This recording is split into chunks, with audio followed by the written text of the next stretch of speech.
अभिज्ञान में हम बच्चे जानते हैं कि बाप विदेशी बनकर आया है या स्वदेशी बनकर आया है? विदेशी बनकर आया है। मन विदेशी है नहीं, लेकिन देखने में क्या आता है?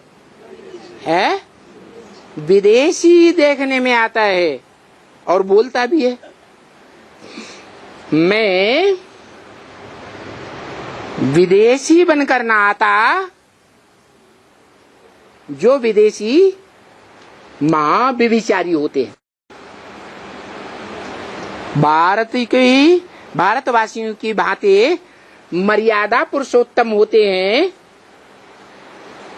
या मर्यादाहीन व्यभिचारी होते हैं? व्यभिचारी होते हैं। मुसलमानों को उठाओ, चाहे क्रिश्चियंस को उठाओ, चाहे पारसियों को उठाओ, चाहे इस्लामियों को उठाओ, चाहे एकदम नास्तिकों को उठाओ, रशियंस को, सब व्यभिचारी।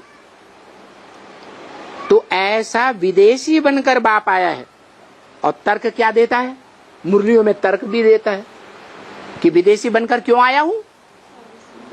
विदेशी बनकर ना आता तो तुम बच्चों से मिल भी नहीं पाता। जो तुम बच्चे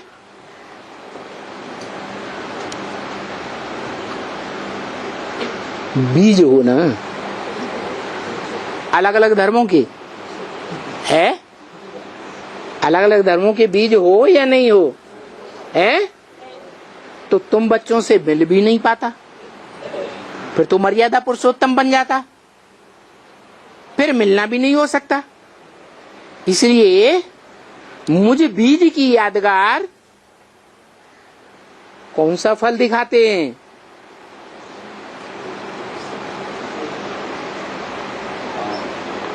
मैं विदेशी बनकर आता हूँ नहीं विदेशी। नारियल नाम क्या रखा? नारियल। रियल नहीं, रियल पार्ट नहीं बजाता है, देखने में आता है। क्या क्या देखने में आता है? विदेशी है, व्यभिचारी है। स्वदेशी मर्यादा पुरुषोत्तम राम जैसा नहीं है, एकलव्य नहीं है। ऐसा देखने में आता है, मना रियल नहीं है जो देखने में आता है। रियल पार्ट है या नारियल पार्टधारी है? नारियल पार्टधारी है। वो नारियल कोई भी शिव के मंदिर में चले जाओ, देवियों के मंदिर में चले जाओ, वो एक ही फल विशेष माना जाता है जो शिव के मंदिरों में और देवी के मंदिर में धाड़ से फोड़ा जाता है। क्या? धाड़ से फोड़ा जाता है, तब पता चलता है। क्या? अरे ये तो भिखारी बालों की यादगार नहीं है। जो नारियल में चारों ओर बाल ही बाल होते हैं, बाल भिखारों की यादगार है ना।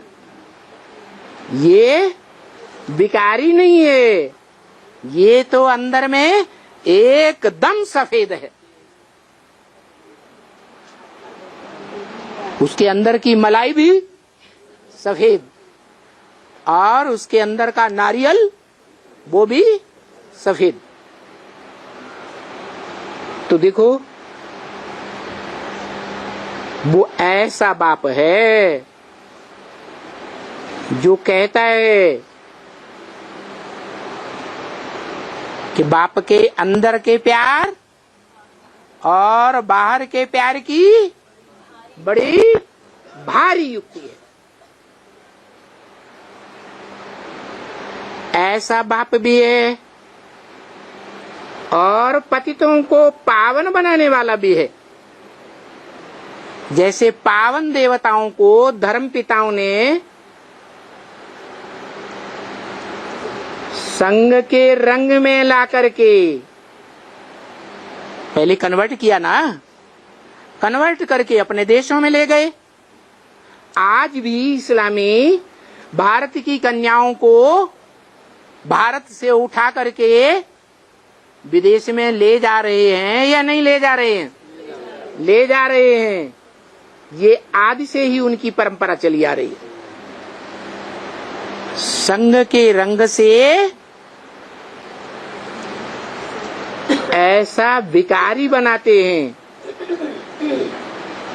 जैसे राक्षस विकारी होते हैं।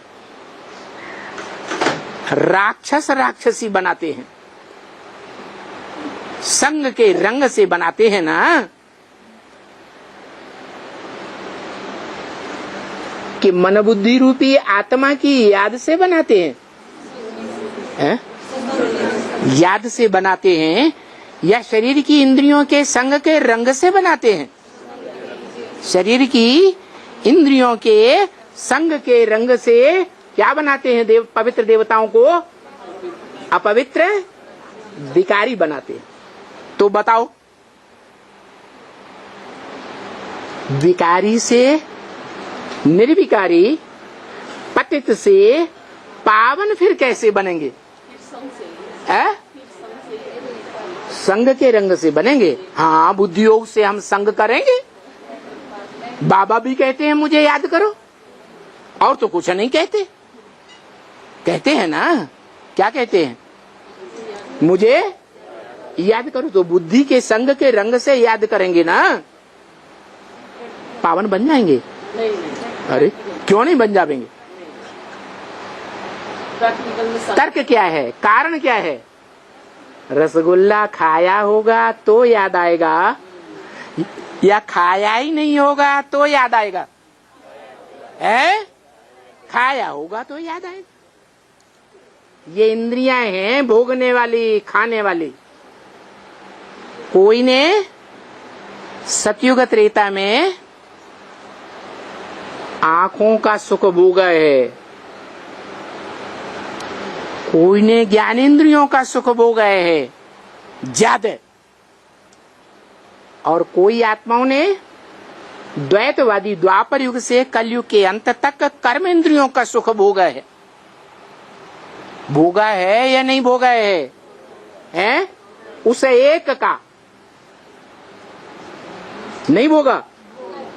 जिन्होंने भोगा है उनको अंतिम जन्म में ऑटोमेटिक वो याद आएगा या नहीं आएगा? ऑटोमेटिक उनको याद आएगा। जिन्होंने नहीं भोगा है उनको याद नहीं आएगा। तो ये हिसाब है प्रैक्टिकल में इंद्रियों के संग के रंग का।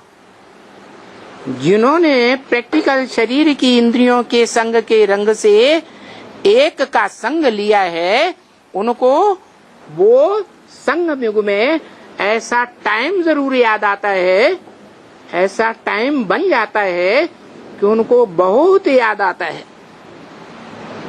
उसे एक की याद के सिवाय और कुछ भी सूझता नहीं है। जैसे भागवत में दिखाया है कि भगवान जब कंस जैसे, जरासंध जैसे, शिशुपाल जैसे राक्षसों को मारने के लिए मथुरा चले गए, तो गोपियां वियोग में व्याकुल बनी रही, या उन्होंने कोई दूसरा रास्ता ढूंढ लिया है?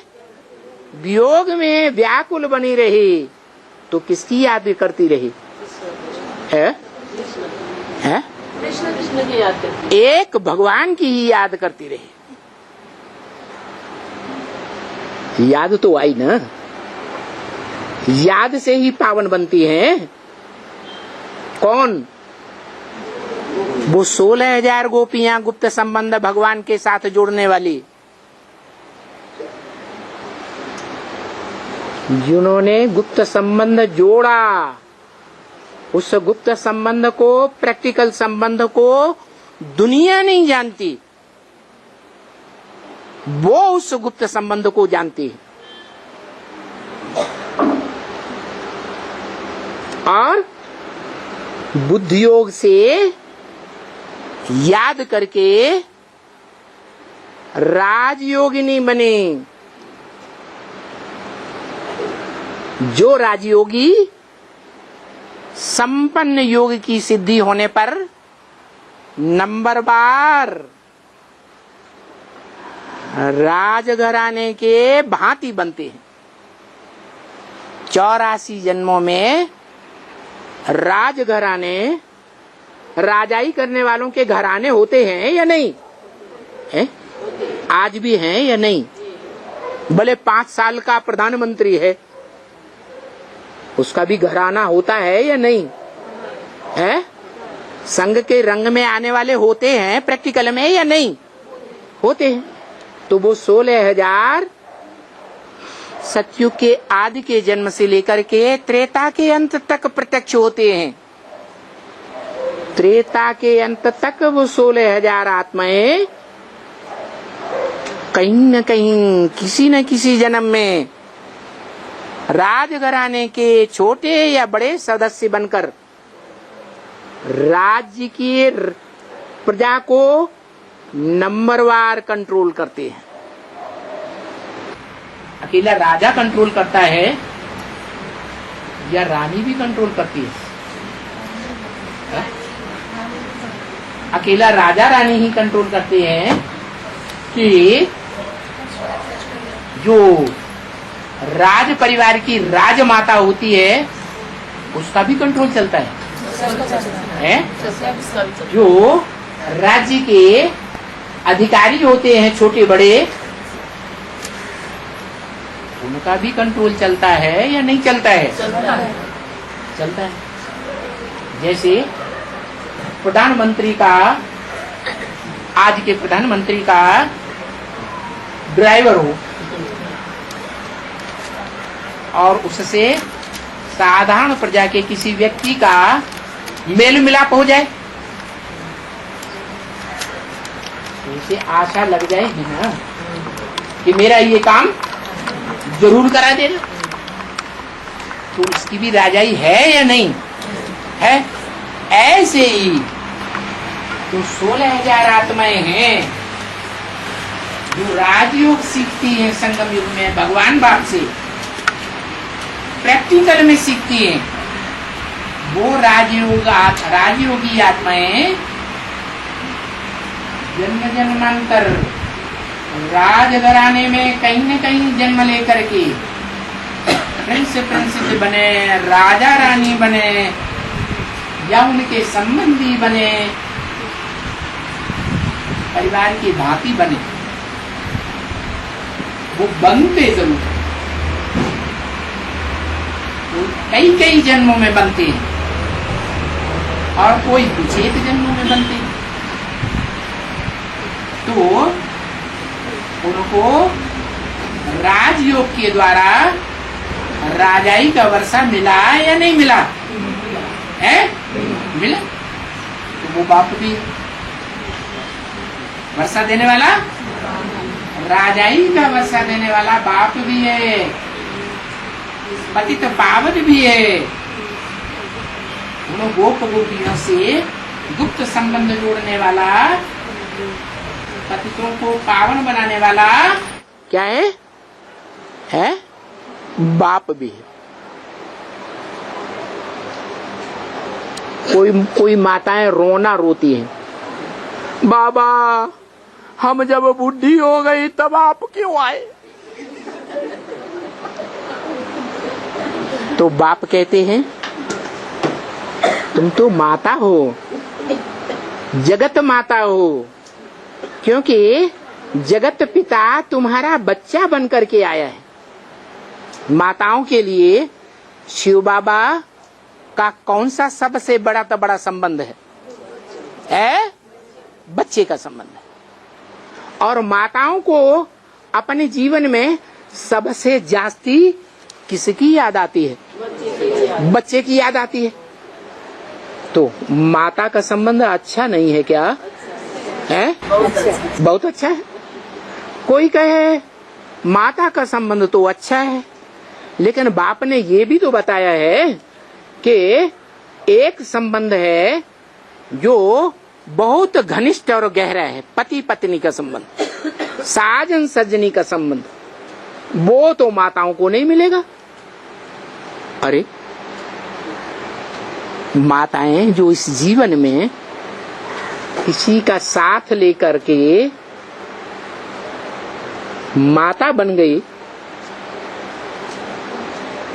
तो एक के संग के रंग के और एक की याद के संस्कार स्वभाव बनना चाहिए, या कोई दूसरा भी टांग अड़ा दे उसकी भी याद आने लगे तो व्यभिचारी स्वभाव संस्कार स्मृति का संस्कार पड़ा या अव्यभिचारी बना?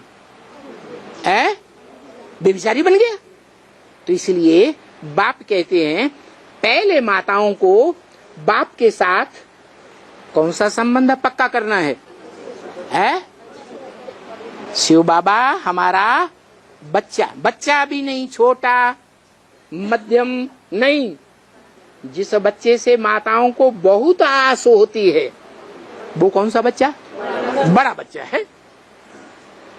और बच्चे महामृत्यु के समय विनाश काल में मेरा साथ दें या न दें, धोखा दे जाएं, भले सारी प्रॉपर्टी माताएं बच्चों को अर्पण कर देती हैं, तो भी देखने में क्या आता है?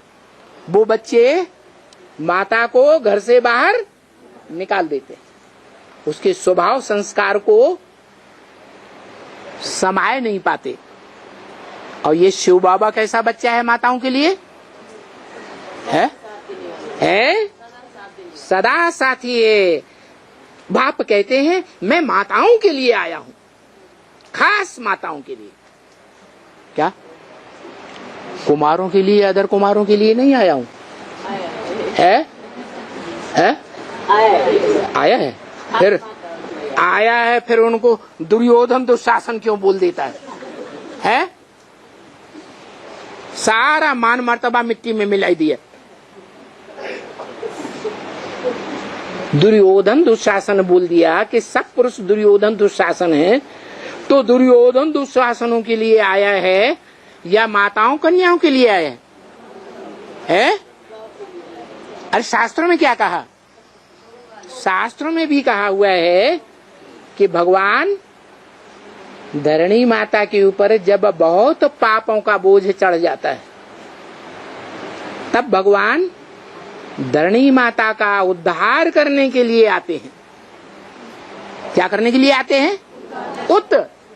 हर ऊपर को आत्मा मन बुद्धि को हरण करके ले जाते हैं, जबरियन ले जाते हैं। तुम जाना चाहो या न जाना चाहो, तो भी तुम्हारी आत्मा को उद्धार करके ले जाऊंगा। तो अच्छी बात है या खराब बात है? अच्छी बात है। और दुनिया ने क्या किया माताओं के साथ? अरे दुनिया ने क्या किया? अबला बना दिया। माताओं का जो मनुष्य सृष्टि में पहला बच्चा कृष्ण है, वो कृष्ण बच्चा इस आखिरी जन्म में दादा लेखराज ब्रह्मा बन करके माता का जो अव्वल नंबर माता गीता माता है उसका पति बनकर बैठता है या बच्चा बन के बैठता है? अपन को क्या समझता है? मैं गीता पति भगवान हूं। तो दुनिया में जितने भी बच्चे हैं वो सब बच्चे माताओं को अपनी दास दासी समझकर बैठे हुए। खुदा न खास्ता बाप चला जाए तो बच्चे माँ को क्या बना देते हैं? दास दासी बना देते हैं।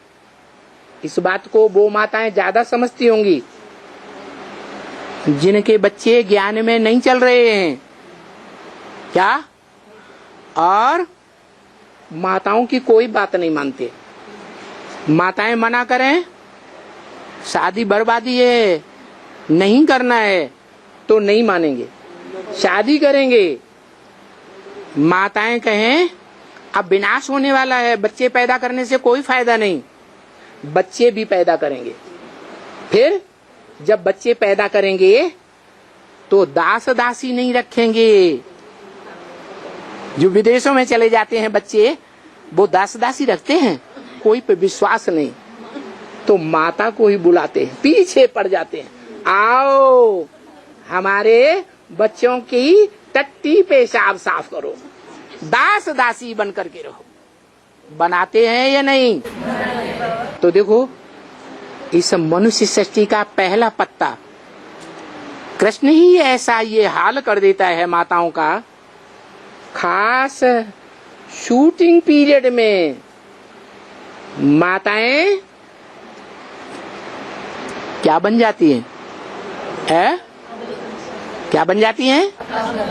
अबला बन जाती है, बलहीन बन जाते हैं। वो माताएं जिनको सन्यासियों ने भी ठुकराया, क्या कर दिया? ठोकर मार दी।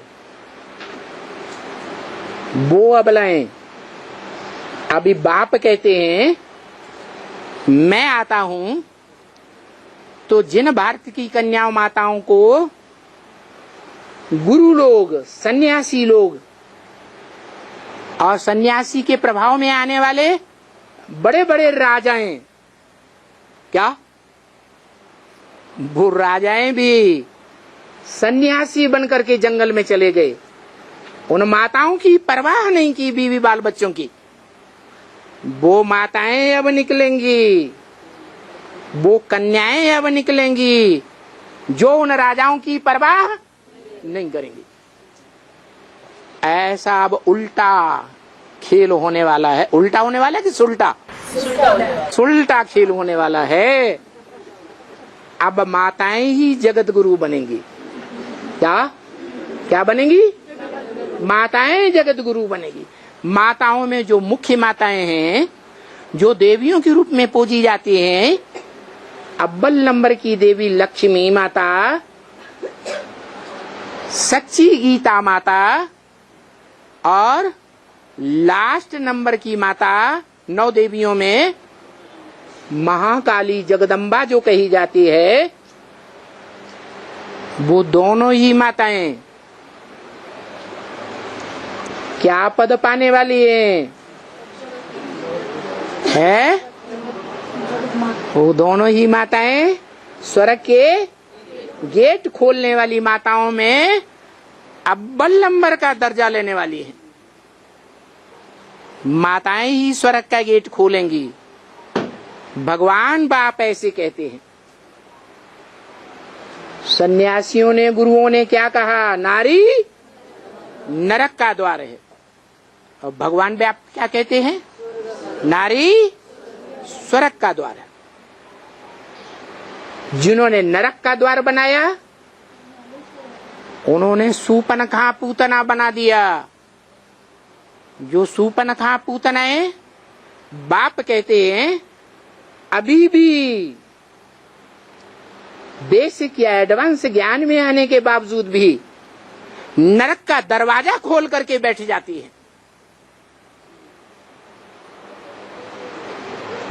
भले बहुत थोड़ी है कि नहीं है? हैं। जो कहा जाता है एक मछली सारे तालाब को गंदा कर देती है। जो बाप ने बोला, शिव बाप आत्माओं के बाप ने, कि एक मछली सारे तालाब को गंदा करती है,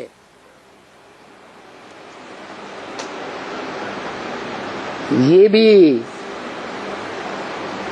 ज्ञान सागर है। इस सागर में कौन से जंतु सबसे जास्ती तादाद में रहते हैं? मछलियां सबसे जास्ती तादाद में रहती हैं। ये बेहद का ज्ञान सागर है। इसमें दूसरे धर्म में कन्वर्ट होने वाली मछलियां जो व्यभिचारी बन जाती हैं, जन्म जन्मांतर व्यभिचार से बदबू आती है।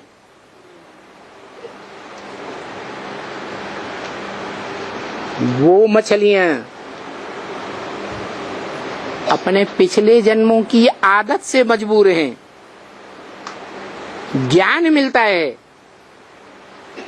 पवित्र रहने का, फिर भी बरबस अपवित्र बनती है। अपनी मन बुद्धि को रोक नहीं पाती और ब्रह्मा को बार बार ब्राह्मणों की सृष्टि का विनाश करना पड़ता है। जो शास्त्रों में लिखा है कि ब्रह्मा ने 3 बार ब्राह्मणों की सृष्टि रची और तीनों बार कैंसिल कर दी। पहली बार ओम मंडली नाम की ब्राह्मणों की सृष्टि रची, जो द्वितीय विश्व युद्ध के टाइम जब दुनिया में भी दूसरा विश्व युद्ध हुआ था तो ब्राह्मणों की दुनिया में भी युद्ध हुआ था। जैसे दुनिया में हिरोशिमा नष्ट कर दी गई, ऐसे ही ब्राह्मणों की दुनिया में भी जो चैतन्य हीरो की क्षमा थी वो ध्वस्त कर दी गई।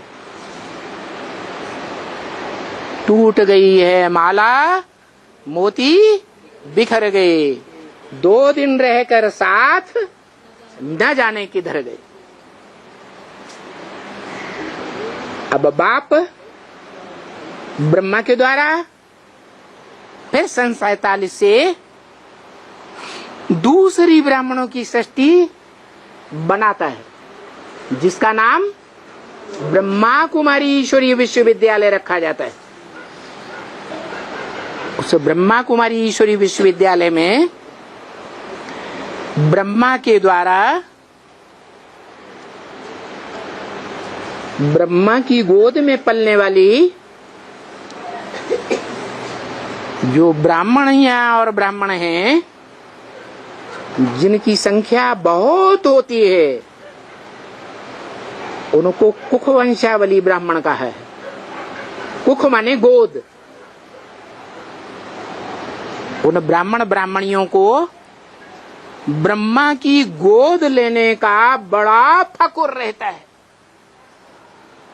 क्या? जो बार बार कहते हैं, अरे तुम कल से ज्ञान में आए हो, हमको क्या ज्ञान सुनाओगे?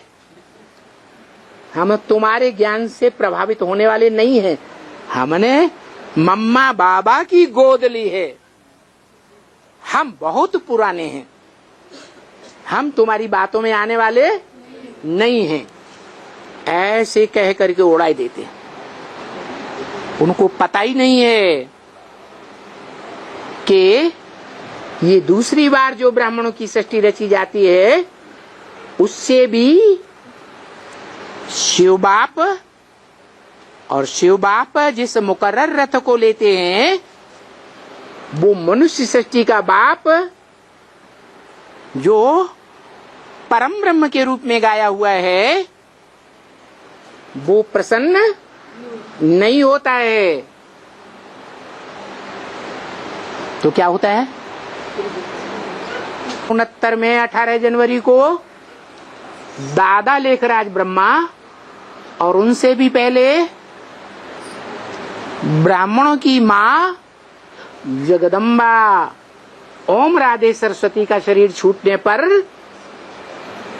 उस दूसरी बार रची गई ब्राह्मणों की सृष्टि का विघटन शुरू हो जाता है।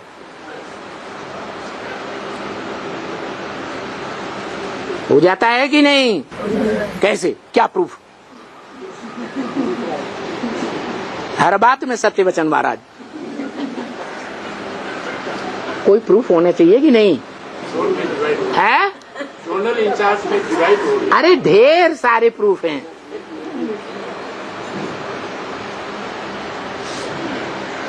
जब मम्मा बाबा का शरीर छूटता है तो जो निमित्त मात्र चंद्रवंश की स्थापना करने वाले मुखिया थे वो चले गए, तो जो देहधारी गुरु बनकर के मम्मा बाबा की गद्दी पर बैठते हैं वो अपनी मनमानी करने लग पड़ते हैं। क्या? ब्रह्मा के मुख से निकली हुई ईश्वरीय वाणी को फॉलो नहीं करते। जैसे कोई भी धर्म संप्रदाय में देख लो, धर्म पिता जब तक जीवित रहता है तब तक उस धर्म का उत्थान होता है। धर्म पिता के शरीर छोड़ने के बाद उनके फॉलोअर्स उस धर्म का मटिया मेट करना शुरू कर देते हैं, पतन में ले जाते हैं। बात सच्ची है या झूठी है? सच्ची है, सच्ची बात है। तो यही बात है, ब्राह्मणों की संगमी दुनिया में शूटिंग होती है। ब्रह्मा दादा लेखराज और ओम राधे मम्मा का शरीर छूटने के बाद ब्राह्मणों की दुनिया में 20 ऐसे लक्षण देखने में आते हैं जो सीढ़ी के चित्र में दिखाए गए हैं। वो सारे लक्षण देखने में आते हैं जो ब्राह्मणों की दुनिया में लागू होते हैं। ब्राह्मणों की दुनिया का विघटन होता है। रावण राज्य की जंजीरें दिखाई देने लगती है। उनमें से एक बताया भाई ने, क्या बताया? अपना अपना जोनल इंचार्ज बनकर के उसी वर्ष में 69 में ही बैठ जाते। पहले एक माउंट आबू से ही मम्मा बाबा के द्वारा सारे भारत के सेंटर्स का संचालन होता था। उनके शरीर छोड़ने के बाद तुरंत बड़े बड़े जो देहधारी धर्मगुरु थे वो आपस में लड़ पड़े और अपना अपना जोन अलग कर लिया। जैसे द्वापर युग के आदि में जब इब्राहिम बुद्ध क्राइस्ट आते हैं तो वो अपना अपना धर्मखंड अलग स्थापन कर लेते हैं और विदेशों में सबसे पहले यूरोपीय धर्मखंड है जहां के जर्मनी के विद्वान भारत के शास्त्रों का अध्ययन करते हैं, मैक्स मूलर वगैरह वगैरह, और यहाँ का सारा शास्त्रीय भंडार अपने देशों में खींच के ले जाते हैं और इतना मंथन करते हैं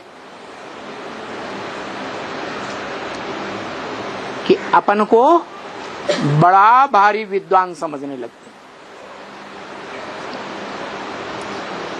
मनमत के आधार पर वही जर्मनी जो क्रिश्चियंस में 2 भागों में बट गई थी, एक नास्तिक क्रिश्चियंस रसिया के, जर्मनी का कुछ हिस्सा रसिया के अधिकार में भी था और आधा हिस्सा यूरोपीय क्रिश्चियंस के अधिकार में भी था। और उन नास्तिक क्रिश्चियंस ने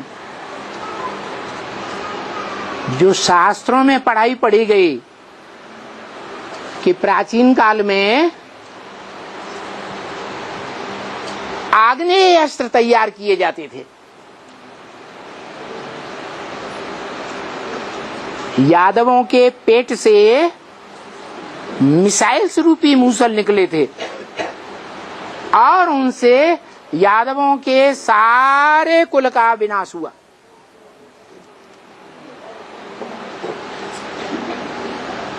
वो बात उनकी बुद्धि में बैठ गई और उन्होंने एटॉमिक एनर्जी का निर्माण कर लिया। तो देखो, सारा ज्ञान तो सीखा, 5 तत्वों का, 5 एलिमेंट का सारा ज्ञान लिया, भौतिकवाद, पंचभूतों का सारा ज्ञान लिया, लेकिन आत्मा का ज्ञान बिल्कुल नहीं ले सके। और आत्माओं के बाप को पहचानने का तो सवाल पैदा ही नहीं होता। तो कैसा पतन के गर्त में जाते हैं। तो सबसे पहले बनाने वाले तो है एटॉमिक बम बनाने सबसे पहले तो नास्तिक ही होगी।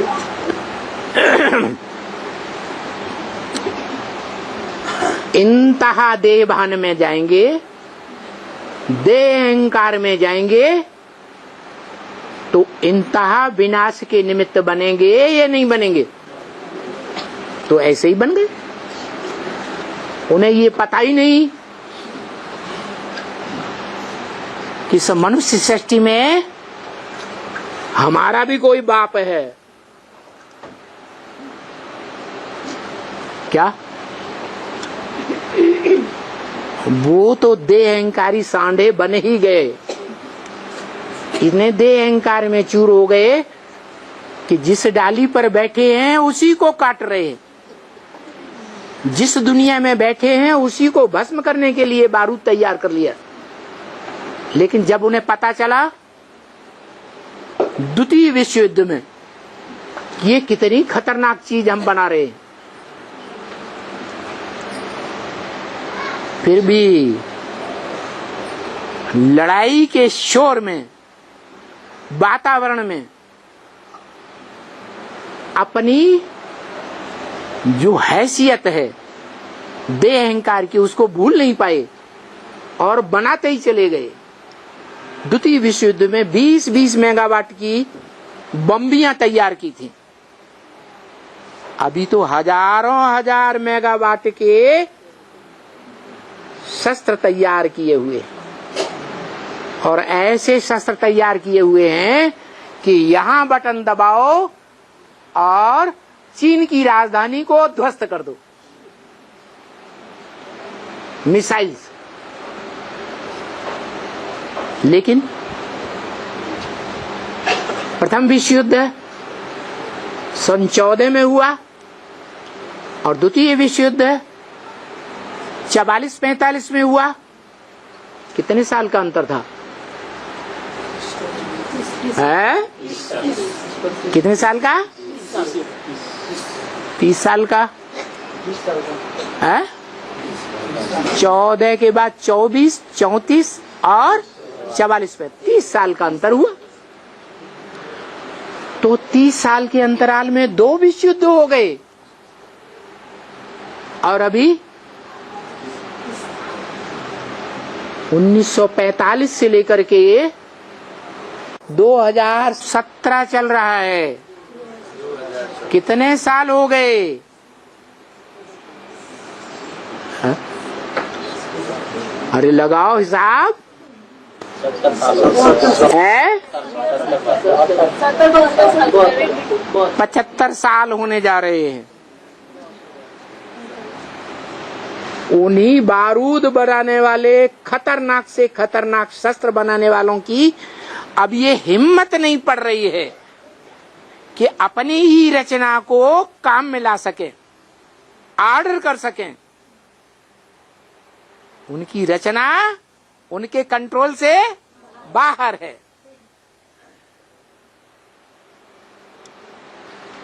तो उस एटॉमिक एनर्जी को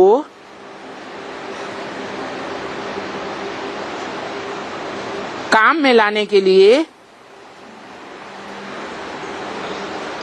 कौन प्रयास करेगा?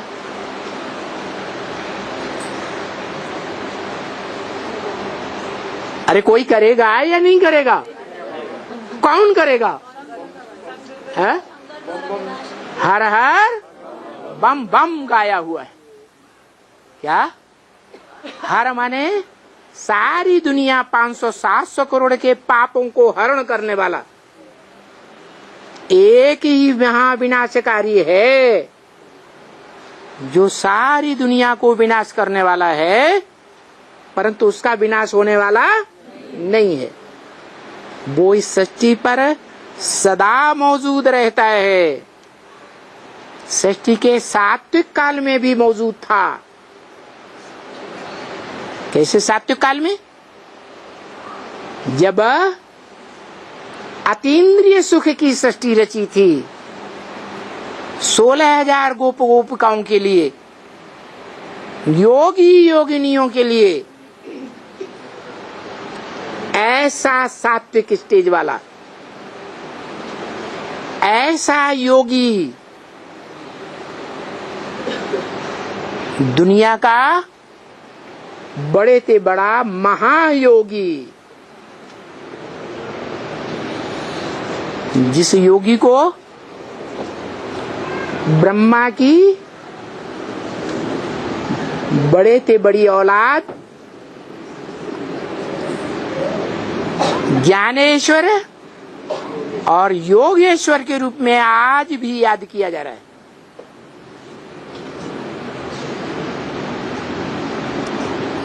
वो ज्ञानेश्वर, वो योगेश्वर सनत कुमार, जिस धर्म पिता की यादगार में सनातन धर्म की स्थापना हुई थी, जैसे दुनिया के और भी धर्मों में धर्म पिताओं के नाम पर धर्म का नाम डिक्लेयर हुआ, ऐसे ही उस सत्य सनातन धर्म में वो आत्मा आज भी विख्यात है, जो महाज्ञानी के रूप में कही गई है। योगीश्वर, योगियों का ईश्वर और ज्ञानियों का भी ईश्वर, जिसको गीता में कहा है ज्ञान योग अलग अलग नहीं है। संपूर्ण ज्ञानी है तो संपूर्ण योगी जरूर, संपूर्ण योगी है तो संपूर्ण ज्ञानी जरूर है। योगी है तो किसके साथ योग लगाने वाला है? ऊंचे ऊंचे एक बाप के साथ योग लगाने वाला योगी। और योगी तभी बन सकता है जब इस सृष्टि में जो ऊंचे ऊंचे है उसको पहचानने वाला हो। बिंदी बिंदी आत्माओं के बाप ज्योति बिंदु शिव को बेसिक नॉलेज वालों ने भी पहचान लिया। पहचाना कि नहीं है कि वो ज्योति बिंदु शिव आत्माओं का बाप है। लेकिन वो आत्माओं का बाप जो त्रिकालदर्शी है, लेकिन कहता है मैं त्रिकालदर्शी तो हूं लेकिन मास्टर त्रिकालदर्शी नहीं हूं। मास्टर त्रिकालदर्शी का मतलब ही है प्रैक्टिकल जीवन में मास्टर त्रिकालदर्शी। तो प्रैक्टिकल को जो करके दिखाए वो पास, या थ्योरी बताए वो पास। योग में फेल तो फेल और सारे सब्जेक्ट्स में पास, और योग में भी पास हो तो पास कहेंगे। सारे सब्जेक्ट में पास, योग में फेल तो फेल ही कहा जाएगा। जैसे LLB पास करके थ्योरी पढ़ ले और बड़े बड़े वकीलों के नीचे काम करे साल भर, 2 साल, 3 साल, और वो बड़े बड़े वकील उसको निकाल के बाहर कर दें, तुम प्रैक्टिकल में वकील बनने काबिल नहीं हो, तो उसकी थ्योरी काम आई या नहीं आई? कोई काम नहीं आई। ऐसे ही यहां भी जो संपूर्ण योगी है वो ब्रह्मा का बड़ा पुत्र, ज्ञानेश्वर और योगेश्वर टाइटल लेने वाला, ये साबित होता है कि वो बाप को जानने वाला ज्ञानी जरूर हुआ है। बाप को जानने वाला ही नहीं है तो जानने वाला नहीं है तो ज्ञानी या अज्ञानी है? जानता पार्टी का या अज्ञानता पार्टी का है? क्या कहेंगे? हाँ, अज्ञानी है। जानता पार्टी का वो नारायण नहीं है। जानता पार्टी का उदय करने वाला कौन था? गुजरात से निकला था, है? हाँ, जय प्रकाश नारायण। वो दुनिया में भी जय प्रकाश नारायण, ऐसे ही ब्राह्मणों की दुनिया में भी जय प्रकाश नारायण क्या था, जो गुजरात से ही निकलता है सन 76 में। और उसका साथी कृष्ण वाली आत्मा, कृष्ण मुरारी देसाई, वो बनती है। लेकिन साथी तो बनती है, लेकिन एक अवगुण विशेष है, वो अपना ही मूत पीता था। क्या क्या दूसरों को भी सिखाता था, क्या करो, क्या करो, स्वमूत्र पान करो। ये दुनिया की सबसे बड़ी और सहज दवाई है।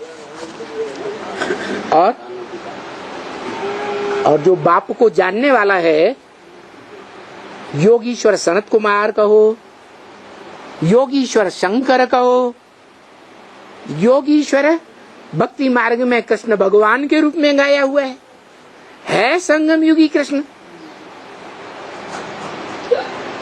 वो असलियत में बाप को पहचानने वाला है। उसको भी यही पट्टी पढ़ाता है। क्या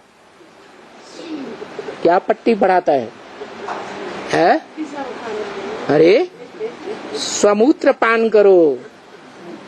क्या करो? समूत्र पान करो। तो वो आत्मा जो भक्ति मार्ग में जगत पिता के गले में जकड़ी हुई जकड़न दिखाई जाती है, वो कौन है? कृष्ण वाली आत्मा कहो, वासुकी कहो, वसु का पुत्र कहो। क्या भागवतों से वासुदेव कहा है? किसका पुत्र? वसुदेव का पुत्र। वसु माने धन संपत्ति, वसु माने ज्ञान की धन संपत्ति, देव माने देने वाला। कौन हुआ वसुदेव? रे अखूट ज्ञान की धन संपत्ति देने वाला कौन हुआ? शिव बाप है, शिव बाबा। अच्छा, उसने किसी से नहीं लिया है? तो ये तो बात खराब है। लिया और से और कहे हम देने वाले हैं, तो खुद ही बाप बन के बैठ गए।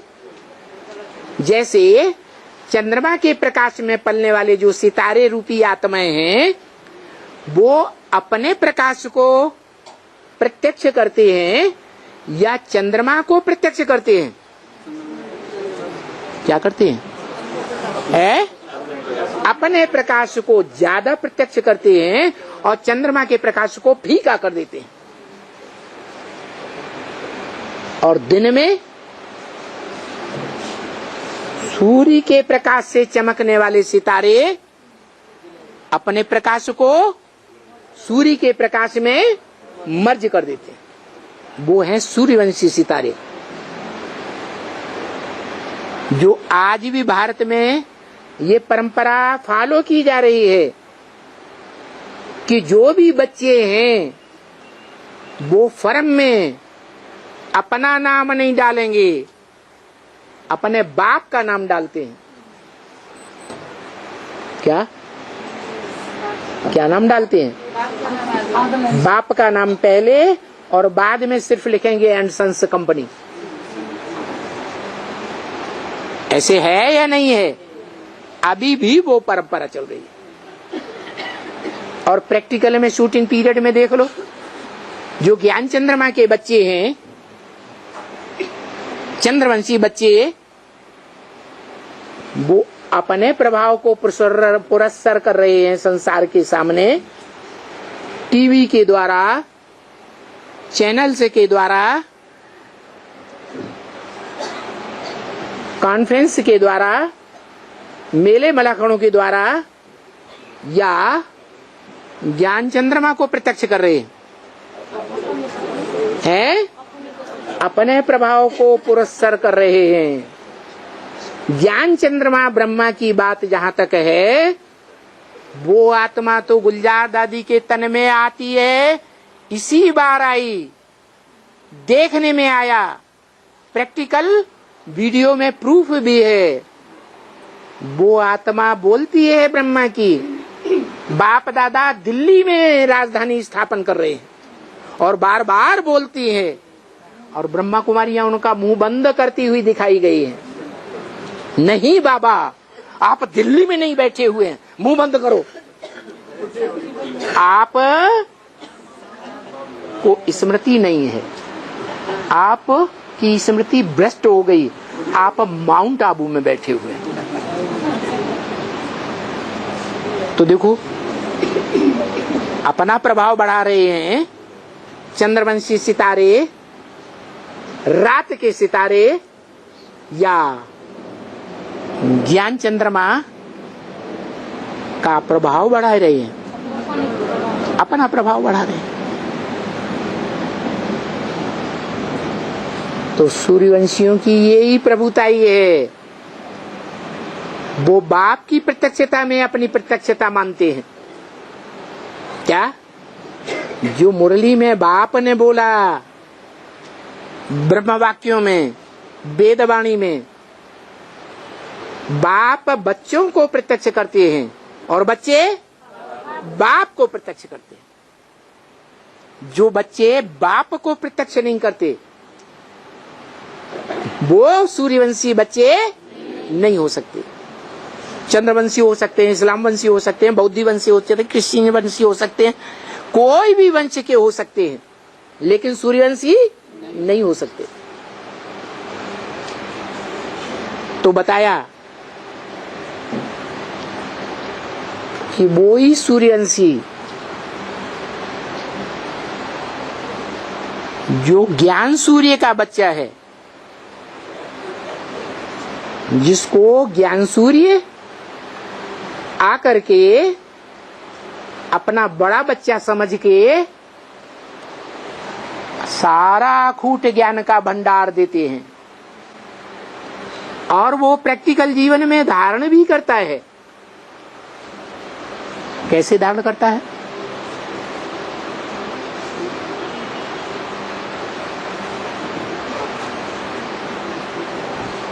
ज्ञान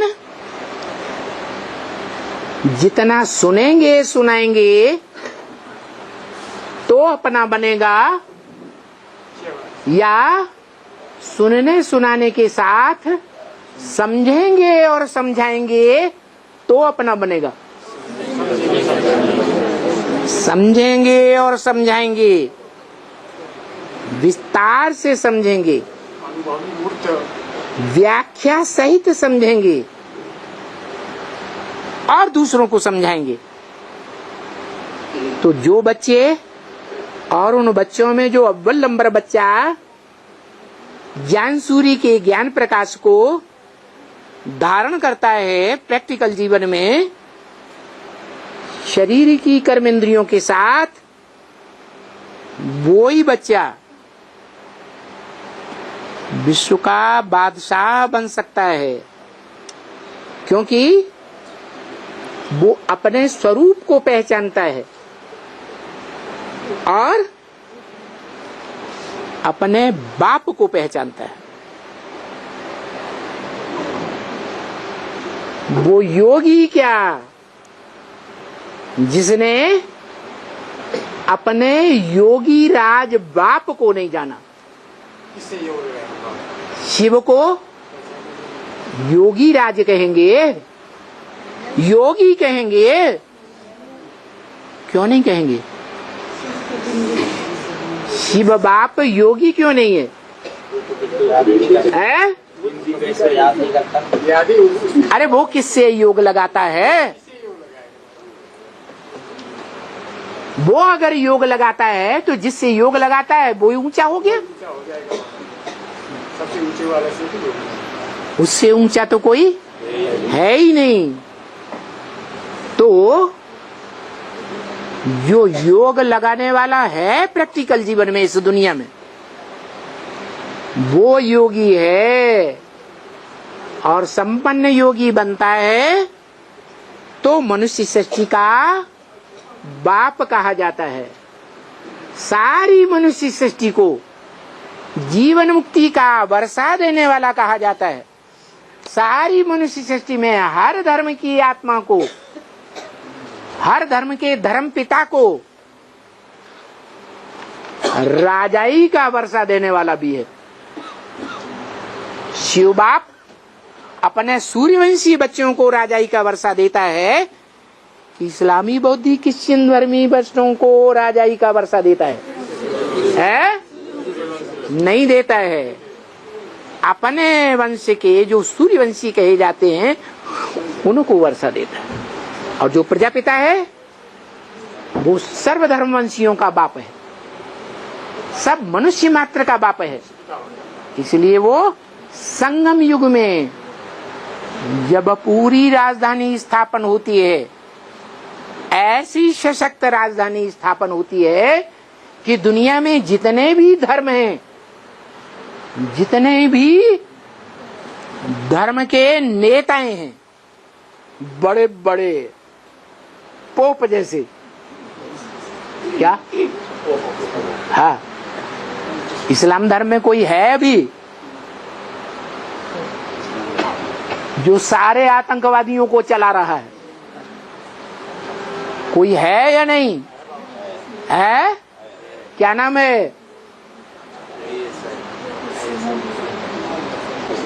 सुना है कि वही है जिसके आर्डर पर वो आतंकवादी जान की बाजी भी लगा देते हैं।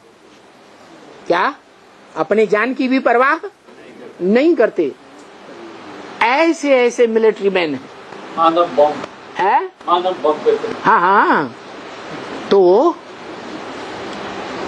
उन धर्म पिताओं को भी, जो धर्म पिताएं धर्म की स्थापना तो कर लेते हैं, अधूरे सधूरे धर्म की, लेकिन राज्य की स्थापना नहीं कर पाते। उन धर्म पिताओं के स्थापन किए हुए धर्म के संगठन में ये सूर्यवंशी आत्माएं और उनका बाप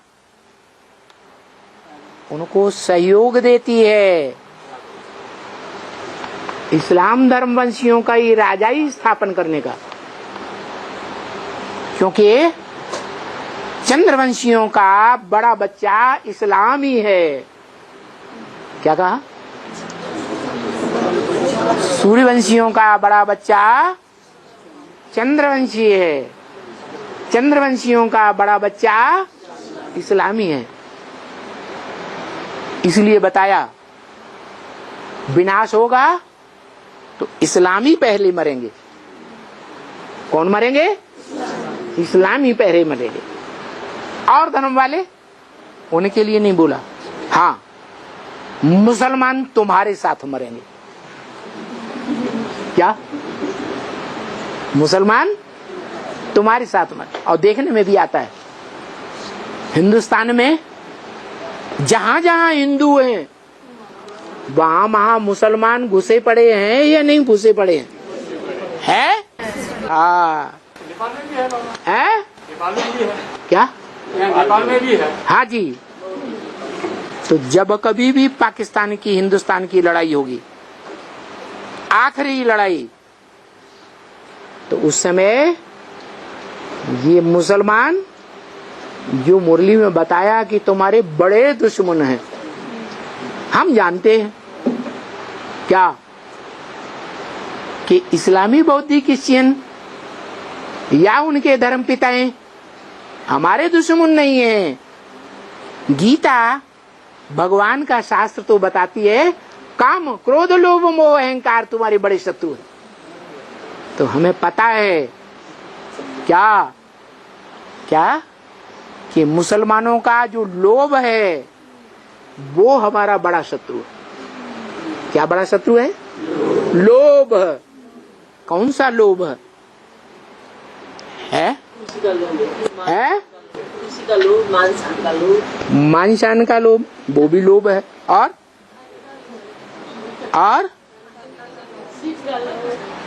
खाने पीने का लोभ,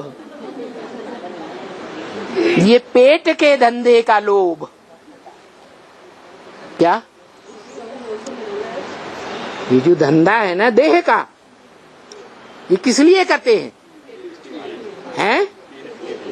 हम अपनी सेहत बना के रखें, हमारे बाल बच्चे सेहत बना के रखें, हम अच्छा अच्छा खाएं पिएं रहें, अच्छा सा मकान बनाएं, रोटी अच्छी मिले, कपड़ा अच्छा मिले और मकान अच्छा मिले।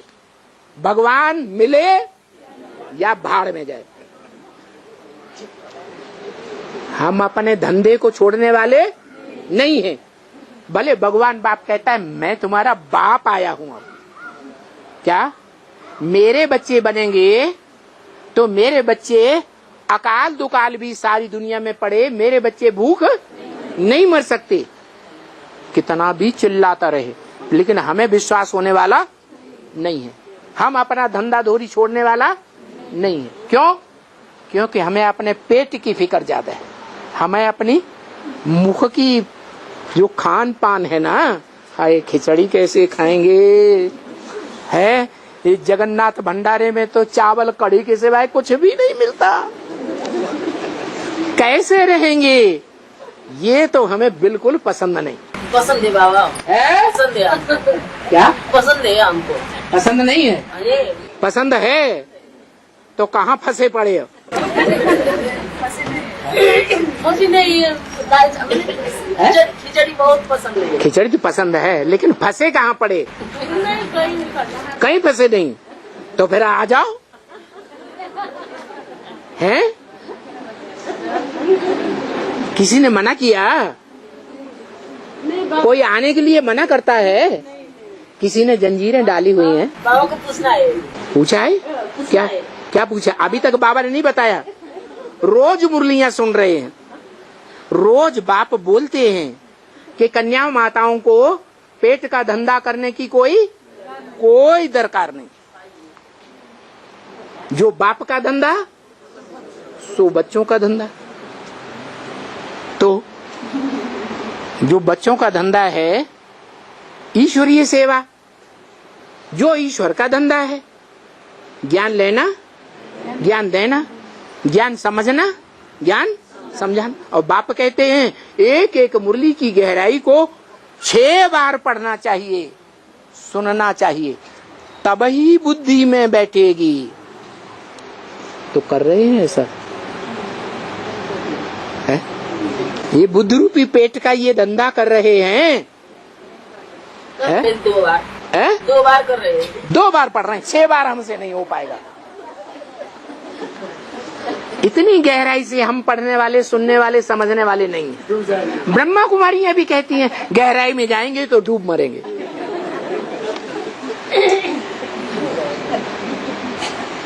तो बाप का धंधा हमसे नहीं पकड़ा जाएगा। जो बाप का धंधा सो हमारा धंधा नहीं बनेगा। हाँ, कन्याएं हैं, ये शादी करनी पड़ेगी। इससे तो अच्छा है उन कन्याओं को ज्ञान में चला लें, उनको बट्टी अच्छी करा दें। कन्याएं हैं, कोमल बुद्धि वाली हैं, सात्विक बुद्धि है, ज्ञान उनको जल्दी समझ में बैठ जाएगा, पवित्रता है। इसलिए कन्याओं को ज्ञान में चलाए देंगे तो हमारा पैसा भी बचेगा। हमें पेट का धंधा करने के लिए ज्यादा पैसा नहीं कमाना पड़ेगा, क्या बैंक बैलेंस बहुत बचा रहेगा। तो ये तो बहुत बड़ा फायदा है। वैसे भी भारत में कन्याओं को सब निकाल देना चाहते हैं। अपने घर में कोई रखना चाहता है? क्यों नहीं रखना चाहता है? कन्याओं को अपने घर में क्यों नहीं रखना चाहता? जबकि बाप आए हैं किस लिए? कन्या माता के लिए। है कन्या माता के लिए। बाप कहते हैं कन्याओं का कन्हैया आया हुआ है। कन्याएं ही ज्यादा सरेंडर होती हैं। क्यों? क्योंकि बुद्धि पवित्र है, इसलिए जास्ती सरेंडर होती है। और माताएं हम तो बंधन में हैं, हम तो बांधे लिए हैं, कैसे सरेंडर हो जाएं? अरे शरीर बंधन में आता है या मन भी बंधन में आता है? मन को कोई बांध सकता है? मन जब लगातार ईश्वरीय ज्ञान के संकल्पों में चलेगा, ईश्वरीय ज्ञान की सेवा में चलेगा, नई दुनिया की प्लानिंग में चलेगा, तो घर वाले अपने आप परेशान हो जाएंगे, कहेंगे ये तो हमारे काम की नहीं। क्या ये माता हमारे काम की नहीं, इससे तो अच्छा ये चली जाए। ऐसी दीवानी हो गई, ये कुछ काम धंधा परिवार को देखती ही नहीं। क्योंकि बाबा ने बताया हुआ है बच्चे माता के होते हैं कि बाप के होते हैं? बच्चे किसके होते हैं? माता के होते हैं। ब्रह्मा माता के बच्चे हैं। तुम ब्रह्मा माता के बनोगे? हैं? ब्रह्मा माता से वर्षा लोगे? बाप से लेंगे वर्षा तो बाप से लेंगे। तुम बाप से लोगे, दूसरों को ये सिखाओगे कि माता के बच्चे होते हैं।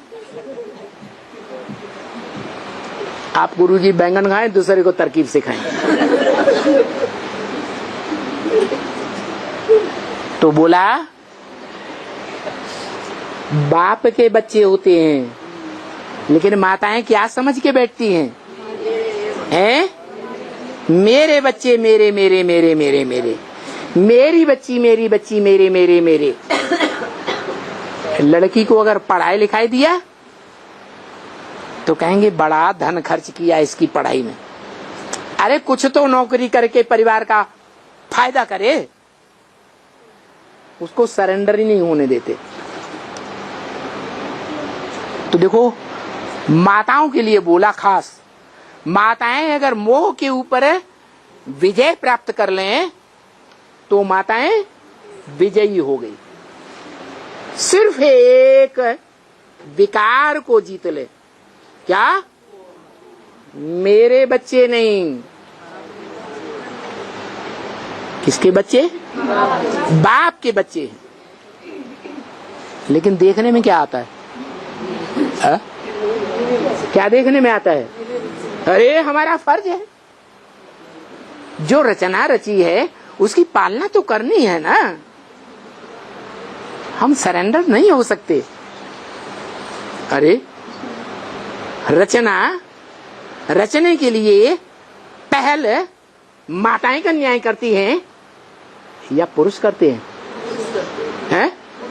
पुरुष पहल करते हैं, माताएं कन्याएं पहल नहीं करती हैं।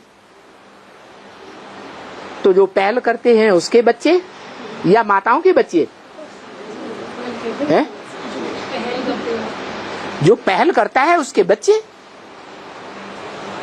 माताएं कभी नहीं समझना चाहिए मेरे बच्चे, मेरा घर, मेरा मकान, मेरे कपड़े, मेरी वस्तुएं नहीं। मेरा तो एक शिव बाबा, दूसरा न कोई। लेकिन बोल दिया शिव बाबा ने, बड़ी भारी मुसीबत बोल दी। क्या क्या बोल दिया? क्या कि स्वर्ग का गेट खोलने वाली माताएं स्वर्ग का गेट खोल करके बैठती हैं, पवित्रता का गेट खोलती हैं, और सूपनखाएं पूतनाएं बार बार पुरुषों के सामने नरक का गेट खोल के बैठ जाती हैं। भाव से, भाव से। माया मुख से मत नहीं देती है। क्या बोला मुरली में? माया मुख से मत नहीं देती है। क्या करती है? एक्ट ऐसी करती है।